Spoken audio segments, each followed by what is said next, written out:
इस्लामाबाद में वजीर आजम इमरान खान से वजीर आला पंजाब उस्मान बुज़दार की मुलाकात हुई है। ज़राए के मुताबिक वजीर आला पंजाब ने अरकान असेंबली से मुलाकातों पर ब्रीफिंग दी है।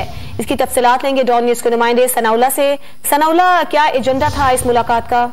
देखिए, मुलाकात का तो एक ही एजेंडा है इस वक्त, जो अपोजिशन की तहरीक अदम एतमाद है और पंजाब में जो तैयारी की जा रही है अपोजिशन की इत्तेहाद की तरफ से, उससे निमटने के हवाले से अब तक वजीर आला पंजाब ने जो मुलाकातें की हैं उसके हवाले से रिपोर्ट पेश की है और जो सियासी हिकमत अमली इख्तियार की जा रही है हुकूमत की तरफ से उस पर भी बातचीत की गई है। न सिर्फ वजीर आला पंजाब बल्कि गवर्नर सिंह ने भी और असद उमर और दीगर वज़रान ने भी वजीर आज़म से मुलाकातें की हैं और जो मुख्तलिफ उनके राब्ते हुए हैं सियासी जमातों के साथ, इत्तेहादियों के साथ, वो वजीर आज़म को रिपोर्ट पेश की है और ओवरऑल जो तरीके अदम एतमाद से निमटने की हुकूमत हिकमत अमली तय कर रही है उस पर भी बातचीत की गई है।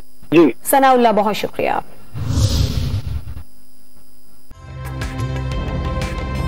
ताज़ा तरीन वीडियोस के लिए हमारा YouTube चैनल सब्सक्राइब करके बेल आइकन प्रेस कीजिए ताकि आपको मिले हर अपडेट सबसे पहले।